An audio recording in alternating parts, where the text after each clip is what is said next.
NDA 1 2019 में पूछे गए मैथमेटिक्स के सभी 120 क्वेश्चंस का सॉल्यूशन पीडीएफ फॉर्मेट में मेजर कल्सी क्लासेस की वेबसाइट पर अवेलेबल है और सभी सेट्स की आंसर की भी अवेलेबल है। डाउनलोड करने के लिए नीचे डिस्क्रिप्शन में दिए गए लिंक पर क्लिक करें। Hello everyone, this is Sushil Singh, GS faculty of Major Kalsi Classes Private Limited, Prayagraj. Today, NDA and NA examination was held by UPSC. We have set A and we are here to solve the current affair questions. This year, 10 questions put by UPSC and NDA NA examination.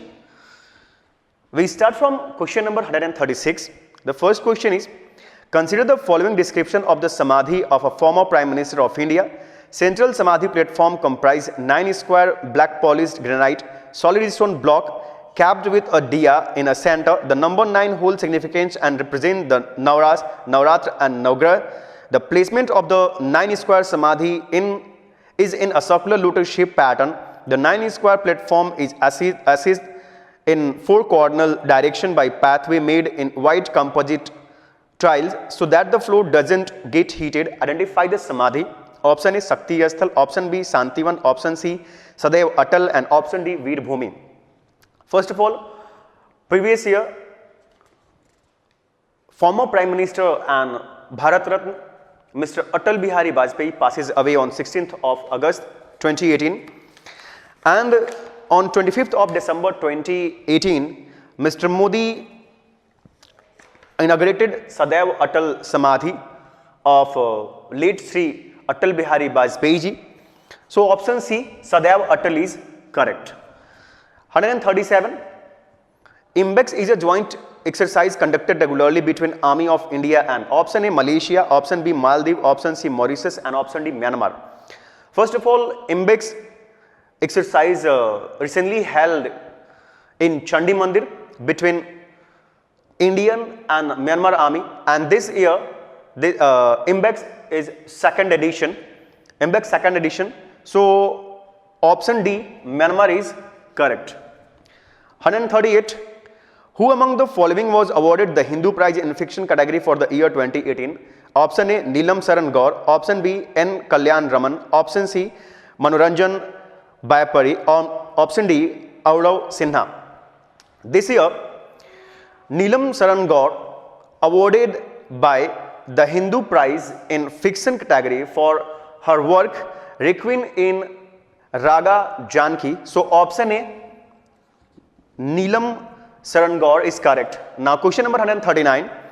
Who among the following was appointed as head of the 7-member committee to look into revenue shortfall being faced by the states after the GST roll out in India and suggest steps for augmenting collection? Option A Hemant Biswa Sharma, option B Thomas Ishak, option C Sushil Modi and option D Captain Abhimanyu. Last year on 22nd of December, Mr. Arun Jaitley constituted a committee, a 7-member committee which was headed by Mr. Sushil Modi. So option C is correct. Now question number 140. The 15th Pravasi Bharatiya Divas 2019 was held in option A New Delhi, option B Gandhinagar, option C Prayagraj and option D Varanasi. First of all, Pravasi Bharatiya Divas held on 9th January every year, but this year this Pravasi Bharatiya Divas held from 21st to 23rd of January in Varanasi, and after they are invited in Prayagraj for Kumbh. Later on 26th of January, the all Pravasi visited New Delhi for Republic Day parade. So option D Varanasi is correct. This year the theme of Pravasi Bharatiya Divas is role of Indian diaspora in building a new India. Now the question number 141. Which one of the following cities was named by UNESCO as World Capital of Architecture for 2020? Option A Tokyo, option B Johannesburg, option C Rio de Janeiro and option D New Delhi. Last year UNESCO declared Rio de Janeiro as first world capital of architecture for 2020 with the theme of all the worlds, just one world. So option C, Rio de Janeiro is correct. Now question number 142. Who among the following was named ICC Emerging Player of the Year 2018? Option A, Rishabh Pant. Option B, Josh Hazlewood. Option C, Hassan Ali. And option D, Mustafizur Rahman. Correct option is Rishabh Pant. Rishabh Pant awarded as Emerging Player of Year 2018. Now 143. India's first private sector howitzer gun making unit is located at option A, Jamshedpur, option B, Kolkata, option C, Hazira, and option D, Gwalior. Mr. Narendra Modi inaugurated the first private sector howitzer gun making unit in Hazira, and the company is Larsen and Toubro. So option C, Hazira, is correct. Now question number 144. Which of the following pair of old name and new name of island in India is oblique are correctly matched? 1. Ross Island, Shahid Dweep. 2. Neil Island, Netaji Subhash Chandra Bose Dweep. And 3. Havelock Island, Swaraj Dweep. Select the correct answer using the code given below. Option A 1, 2, 3. Option B 2 and 3. Option C 1 and 2. And option D 3 only. First of all, when Mr. Narendra Modi visited Port Blair or Andaman and Nicobar Island, on that time he renamed 3 islands, Ross, Neil and Havelock. Ross Island renamed as Netaji Subhash Chandra Bose Dweep, Neil Island renamed as Shahid Dweep, and Havelock Island renamed as Swaraj Dweep. According to our option, only 3 is correct. So option D is correct. Now 145. Who among the following was posthumously conferred with the Ashok Chakra, India's highest peacetime gallantry award in 2019? Option A, Jyoti Prakash Nirala. Option B, Nazir Ahmad Wani. Option C, Hangman Dadda. Option D, Mohan Nath Goswami. On 26th of January 2019, Nazir Ahmad Wani, after posthumous awarded by highest peacetime gallantry award of India, Ashok Chakra, Mr. Nazir Ahmad Wani worked as Nayak in Jammu and Kashmir Light Infantry, जो कि दुश्मनों से लड़ते हुए शहादत हासिल किए और उनको 26 जनवरी 2019 को अशोक चक्र से सम्मानित किया गया. So option B is correct. Nazir Ahmad Wani के बारे में थोड़ा सा और अगर हम जाने तो नजीर अहमद वानी जम्मू कश्मीर के पहले ऐसे सैनिक हैं जिन्हें अशोक चक्र से सम्मानित किया गया है. That's it. Good luck for your SSB and I hope कि आप लोग सफल होके एसएसबी भी क्रैक करेंगे और एज अ लेफ्टिनेंट आप इंडियन आर्मी को सर्व करेंगे. जय Hind. Jai Hind boys, this is R. Banerjee from Major Kalsi classes, a reputed defense organization situated at Prayagraj. I am here with your paper of English that you have taken today, and I have got the A set of this. The first question is related to spotting error. If we go through the sentence properly, we see that the error is given in third part where there is an error of preposition. Answers to should be the right answer instead of answers with. So, the right answer of question number 1 is C, answers to instead of answers with. The second question, if we go through this one, we find that option B has got an error. It should be, but after becoming a great man, so afterward has to be inserted between but and becoming. So answer B is the right answer of question number 2. Question number 3, if we read it properly, we find that the error is given at third part of this option C. Found is the first form of a verb, it shows the present tense, and the second form of this is founded, which should be in lieu of found. So the error is in the part C, and founded should be there in place of found. Question number 4. If we go through properly, we find that all the three parts of this sentence is correct and it bears no error. So option D is the right answer of this. Question number 5.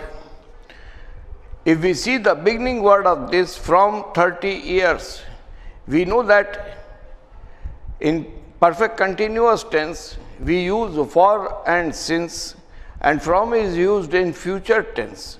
So instead of from we have to use for. So the right sentence will be, for 30 years he devoted himself to public affairs without taking a holiday. So the error is in part A. Question number 6. We know that we cannot use double future tense in the same sentence, and that action that takes place first has to be made in present indefinite tense, and conditional sentence always either in present indefinite or in past indefinite. So this sentence should be, if Ramesh is promoted, instead of will be, we have to use is in option A of the question number 6. Question number 7. If we see the third part of this, it should be 5 days a week instead of 5-day week. So the error is there in option C. 5 days a week should be the right words in place of 5-day week. Question number 8. If we go through all the three parts thoroughly, we find that the error is given in third part, where the error of inversion is given. It is a well-known fact that if a sentence starts with an adverb, it takes inversion with it. So instead of never you will, it should be never will you. So the error is given in part C. It is related to adverb and inversional part. Question number 9. The error is given in the first part. One of the most is widely spread. So instead of one of most, it should be one of the most, and the error is there in part A. Question number 10. A great part of Arabia is desert. There is no snag in it. It is flawless, and so answer D stands correct to this question. So there is no error in question number 10, and the right answer is option number D. चलिए शुरू करते हैं physics का portion. कुछ question ऐसे हैं जो कि नॉलेज बेस्ड हैं, तो उनका सॉल्यूशन आपको मिल जाएगा, उनके आंसर की आपको मिल जाएगी, वो वेबसाइट पे पड़ी हुई है। और जो कुछ सॉल्यूशन वाले क्वेश्चन हैं जिनका सॉल्यूशन आपको चाहिए वो मैं सॉल्व करा रहा हूँ। चलिए देखते हैं क्वेश्चन नंबर 59। 59 में बोल रहा है कि किसी एक एप्पल को ऊपर से गिराया जाता है तो उसकी जो ऊर्जाएं होंगी, उसकी जो एनर्जीज होंगी, वो कैसे कैसे चेंज होंगी। तो सबसे पहले उसके पास होगा ग्रेविटेशनल पोटेंशियल एनर्जी हाइट की वजह से, और जब एप्पल गिरेगा तो ग्रेविटेशनल पोटेंशियल एनर्जी सबसे पहले जो चेंज होगी वो होगी काइनेटिक एनर्जी में चेंज। काइनेटिक एनर्जी में चेंज होते समय जब नीचे वो आ रहा होगा, नीचे आते समय जो एनर्जी होगी वो कुछ ना कुछ हवा के द्वारा फ्रिक्शनल एनर्जी में चली जाएगी, तो हीट लॉस होगा, हीट लॉस बाय एयर। अब हीट लॉस के बाद में जब ग्राउंड पे टकराएगा तो ग्राउंड पे टकराने के बाद में हीट एनर्जी लॉस होगी ग्राउंड के द्वारा, और हीट एनर्जी ग्राउंड के द्वारा लॉस करने के बाद में एक प्रोड्यूस होगी साउंड एनर्जी।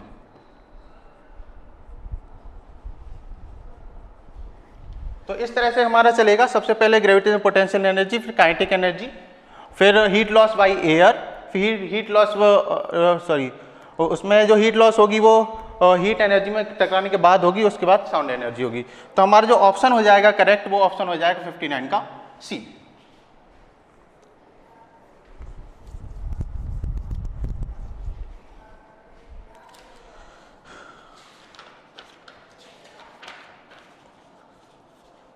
नेक्स्ट बात करते हैं क्वेश्चन नंबर 80 की। क्वेश्चन नंबर 80 में कह रहा है let us consider a copper wire having a radius r and length l। तो कॉपर वायर है एक जिसकी रेडियस कितनी है r है और लेंथ है l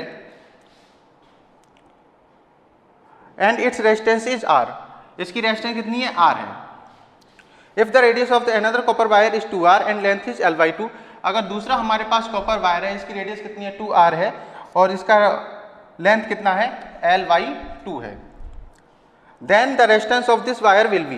तो इस वायर की रेजिस्टेंस को हमसे पूछ रहा है, तो इसे हम R2 कंसीडर कर लेते हैं। इसलिए R2 हमें कैलकुलेट करना है। अब देखो हमें पता है कि रेजिस्टेंस का जो फॉर्मूला होता है वो होता है R = रो L/A। तो इस कंडीशन में R की वैल्यू क्या हो जाएगी, R की वैल्यू हो जाएगी हमारे पास रो L1 डिवाइडेड बाई A1। और इसे अगर हम आगे लिखेंगे तो हो जाएगा रो L1 divided by pi R1 square. And R2 की वैल्यू हमारे पास क्या हो जाएगी, इसकी वैल्यू हो जाएगी रो L2 डिवाइडेड बाई A2 और ये हो जाएगा रो L2 divided by pi R2 का स्क्वायर। हम इन दोनों को क्या कर देंगे, डिवाइड कर देंगे और इन दोनों के डिवीजन से हमें मिलेगा R/R2 equal rho L2 by pi rho L1 by pi R1 square into rho L2 by pi R2 square. अब देखिए हमें क्या दिया है, रो से रो तो कैंसिल आउट हो जाएगा और पाई से पाई कैंसिल आउट हो जाएगा।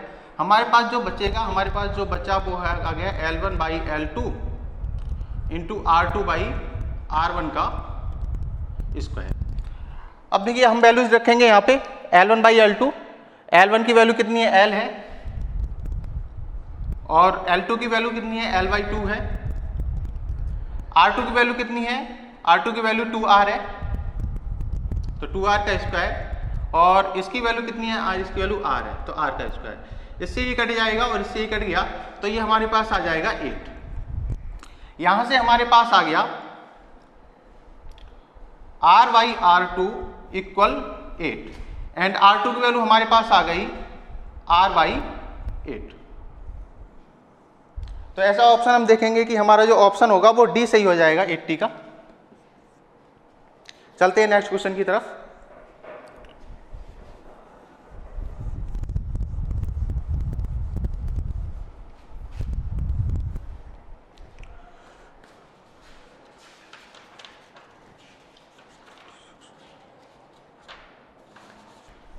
चलिए देखते हैं क्वेश्चन नंबर 96। क्वेश्चन नंबर 96 में दो वायर दिए हैं A and B, wire A and wire B। A wire में हमको दे रहा है कि इसकी जो रेडियस है R1 वो कितनी दी है R और इसकी जो लेंथ है, लेंथ मान लेते हैं L1 कितना दिया है L और इस पे जो पोटेंशियल लगाया है वो कितना लगाया है V और इसकी जो पावर डिसिपेशन है वो है P। तो P1 को हम P मान लेते हैं, B पोटेंशियल लगाया है इस पे। R2 की वैल्यू कितनी है, ये है 2R। R2 की वैल्यू हमको दिया है 2R और L2 की वैल्यू कितनी है, वो हमारे पास है 2L। पोटेंशियल सेम यहाँ पे V ही लगाया है और इसमें पावर डिसिपेशन कितना हो गया है, पावर डिसिपेशन यहाँ पे हो गया है P1 और यहाँ पे कंसीडर कर लेते हैं हम जैसे P ही रहने देते हैं, ठीक है, क्योंकि यहाँ पे P1 उसने लिया गया है, उसने दिया है खुद से। अब देखिए कह रहा है कि इन दोनों में जो पावर डिसिपेशन होगा उसका रेशियो क्या होगा, उसका क्या रिलेशन होगा। तो पावर डिसिपेशन हमें पता है कि पावर डिसिपेशन होता है P = B² R1 हो जाएगा। R1 रेजिस्टेंस का जो पावर डिसिपेशन होगा वो होगा B² R1 और R2 रेजिस्टेंस का जो पावर डिसिपेशन होगा P1 वो हो जाएगा B² R2, ठीक है। यहां से हमारे पास P/P1 आ जाएगा, इसकी वैल्यू हमारे पास आ जाएगी B² R1 and B square by R2। तो ये हमारे पास आ गया R2 डिवाइड बाई R1। अब R1 R2 की हम वैल्यू रखते हैं। R2 की वैल्यू कितनी हो जाएगी, रो L2 डिवाइड बाई A2, और R1 की वैल्यू कितनी हो जाएगी, रो L1 डिवाइडेड बाई A1। रो से रो तो हो गया कैंसिल आउट। हमारे पास बचा L2 divided by L1 into A1 divided by A2। अब A1 बाई A2 की वैल्यू कितनी हो जाएगी, रेडियस हमको दिया है तो हम पाई आर स्क्वायर लगाएंगे। कितना हो जाएगा, L2 divided by L1 into pi R1 square divided by pi R2 square. Pi से पाई कैंसिल आउट हो गया। ये हमारे पास आ जाएगा। L2 की वैल्यू कितनी थी, L2 की वैल्यू थी 2L। L1 की वैल्यू कितनी है, L1 की वैल्यू है L। R1 की कितनी वैल्यू है, R1 की वैल्यू है R, तो R स्क्वायर। और R2 की कितनी वैल्यू है इसकी है 2R, तो ये हो जाएगा 2R का स्क्वायर। तो कैंसिल आउट हो गया, L से L, R स्क्वायर से R स्क्वायर, ये हमारे पास आया 1/2। तो हमारे पास P डिवाइडेड बाई P1 की वैल्यू आ गई 1/2। यहाँ से हमारे पास आ जाएगा P इक्वल टू P1/2। तो ऐसा ऑप्शन हमारे पास है B, तो इसका आंसर हो जाएगा B। चलिए देखते हैं नेक्स्ट क्वेश्चन। सर बीच में रुक गया था, मतलब थोड़ा प्रॉब्लम हो गई थी सॉल्यूशन में, तो देख लेना उसको, ठीक है। चलिए देखते हैं क्वेश्चन नंबर 110।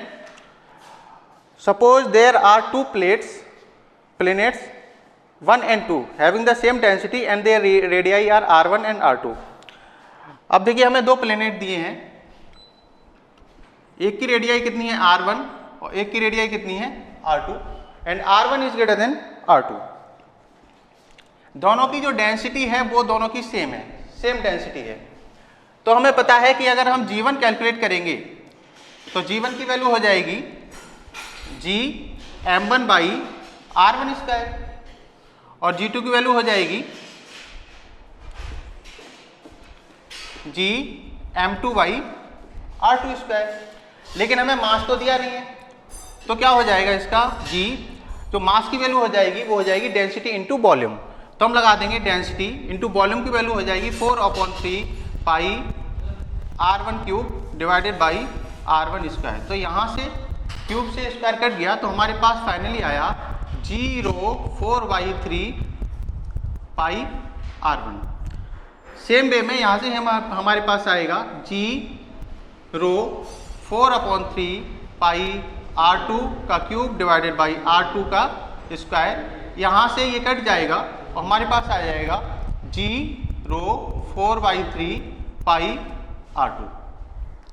अगर हम इन दोनों इक्वेशन को डिवाइड करेंगे तो हमारे पास आ जाएगा G1 by G2 equal R1 by R2। इन दोनों को डिवाइड करने के बाद हमारे पास ये एक्सप्रेशन आ रहा है। अब देखो हमें दिया क्या है, हमें क्वेश्चन में दिया है कि R1 is greater than R2। If R1 is greater than R2 then by that relation G1 should also greater than G2। तो देखते हैं, ऐसा एक ऑप्शन है, ऑप्शन ए। तो 110 का आंसर हो जाएगा ए। चलते हैं नेक्स्ट क्वेश्चन पे।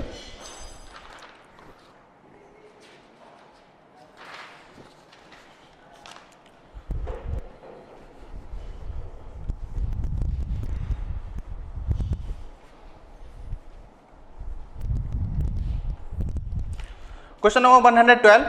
इसमें देखिए हमें एक डिस्टेंस और टाइम या फिर डिस्प्लेसमेंट टाइम का ग्राफ हमको दिया है, लेकिन उसने किया क्या है, इस एक्सिस पे तो लिया है टाइम और इस एक्सिस पे ले लिया है डिस्टेंस। अब हमसे पूछ रहा है कि किसकी वेलोसिटी ज़्यादा होगी या फिर कम होगी। तो हमें पता है कि डिस्प्लेसमेंट टाइम ग्राफ का जो स्लोप होता है, डिस्प्लेसमेंट टाइम ग्राफ का जो स्लोप होता है वो क्या देता है, वो देता है वेलोसिटी। तो अगर इधर से देखा जाए तो सबसे ज़्यादा जो स्लोप होगा वो किसका होगा, सबसे ज़्यादा स्लोप होगा ए का, फिर बी का, फिर सी का। क्यों, क्योंकि अब देखो एंगल लेंगे इस एक्सिस से, क्योंकि एंगल हम टाइम एक्सिस से लेते हैं और टाइम को यहाँ पे ले रखा है, तो सबसे ज़्यादा एंगल हो जाएगा ए का। तो tan थीटा सबसे ज़्यादा होगा ए का, मीन स्लोप सबसे ज़्यादा ए का होगा। तो velocity of A is greater होगा velocity of B is greater than velocity of C. और ऐसा जो ऑप्शन है वो है ऑप्शन नंबर बी। तो 112 का हो जाएगा आंसर बी। देखते हैं next question.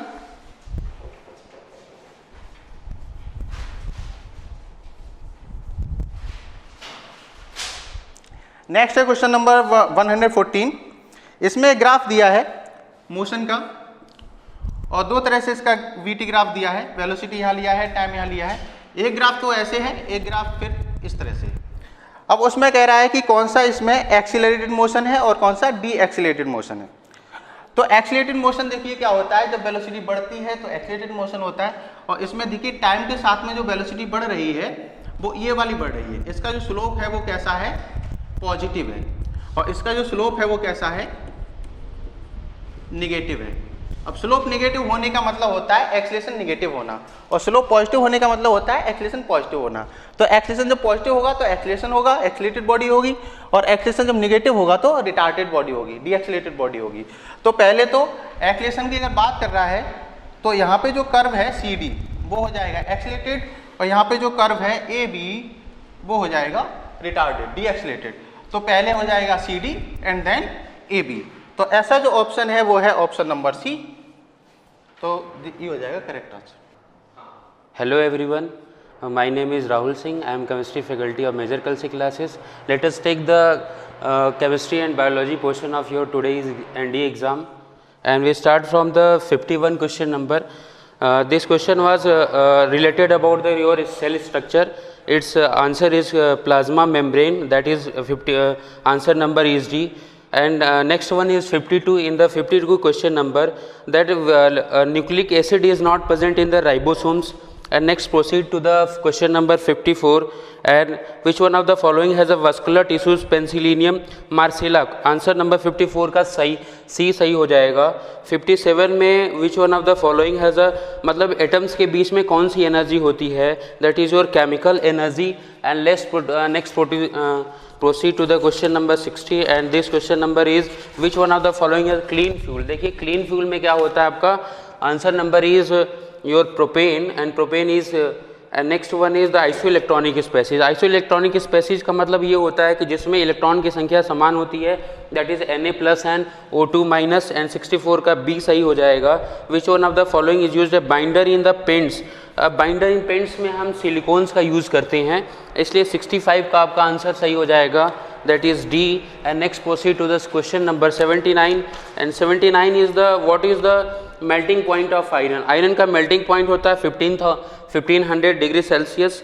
And next proceed to the question number 82, and 82 is that, देखिए क्या Fe एक रिएक्शन दिया है, Fe + CuSO4 FeSO4 में कन्वर्ट हो जाता है। इससे ये समझ में आता है आपका कि कॉपर क्या है, copper is more reactive than iron, ये सही नहीं होगा। बाकी देखिए Fe किसमें का Fe2 पे कन्वर्ट हो गया, दिस इज द ऑक्सीडेशन हो रहा है, जिसका ऑक्सीडेशन होता है that is the reducing agent. And next proceed to the question number 83, organic acid. आप सीधा जानते हो यार ऑर्गेनिक एसिड क्या होता है, acetic acid is the organic acid. And question number 86, C2 आपका ऑक्सैलिक एसिड। ऑक्सैलिक एसिड का अगर हम कैलकुलेट करें कि मॉलिक्यूलर वेट कितना होता है 136 and its equivalent weight is 63। And next proceed to the question number 101, and 101 question number is that, हाँ देखिए अगर आपका copper gains and green coat on the surface due to the formation of copper oxide. And question number 102 का आपका C हो जाएगा, that is the chalk which one of the reacting on aqueous solution of hydrochloric acid. मतलब hydrochloric acid के साथ क्या carbon dioxide नहीं बना पाएगा, दैट इज योर आपका आंसर हो जाएगा इसमें 102 का, that is C. And next proceed to the mixture. देखिए मिक्सचर इसमें सारा कुछ है, एयर, हनी, लेकिन आइस क्या है, ice is not your mixture. Which one of the following is a salt crystal growth? अगर हम बात करें इसमें तो ये that is a portion of your geographical portion. And proceed to the question number 147। 147 आपका बायोलॉजी का पोर्शन है।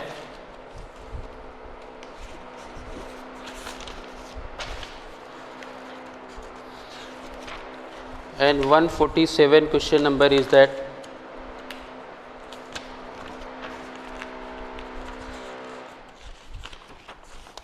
yes, as per the code of nomenclature. देखिए अगर जब हम बायोलॉजिकल नॉमेनक्लेचर करते हैं अमीबा का तो फर्स्ट कैपिटल लेटर में होता है, देन क्या है स्मॉल लेटर, अमीबा प्रोटियस सही हो जाएगा। अच्छा ईसीजी जब हम कराते हैं हार्ट का, that is gives your biological graph of your heart electrical impulse, तो आंसर नंबर डी सही हो जाएगा इसका। पेंसिलिन में क्या होता है? नेक्स्ट 148 का आंसर हो जाएगा आपका डी। डी क्यों होगा? क्योंकि पेंसिलिन के रजिस्ट करता है आपके बैक्टीरिया का due to the formation of beta lactamase. Which one of the following is mammalian cell organelle have the hydrolytic enzyme? Lysosome जो होता है आपका उसमें हाइड्रोलिटिक एंजाइम्स पाए जाते हैं। एंड 150 कॉलरा, देखिए कॉलरा क्या डिजीज होता है? That is spread due to contaminated food and water. ठीक, okay, thank you. I hope that you have given your best in your exam and good wishes for next upcoming exam. Thank you. NDA 1 2019 में पूछे गए mathematics के सभी 120 questions का solution PDF format में major कलशी classes की website पर available है और सभी सेट्स की आंसर की भी अवेलेबल है। डाउनलोड करने के लिए नीचे डिस्क्रिप्शन में दिए गए लिंक पर क्लिक करें।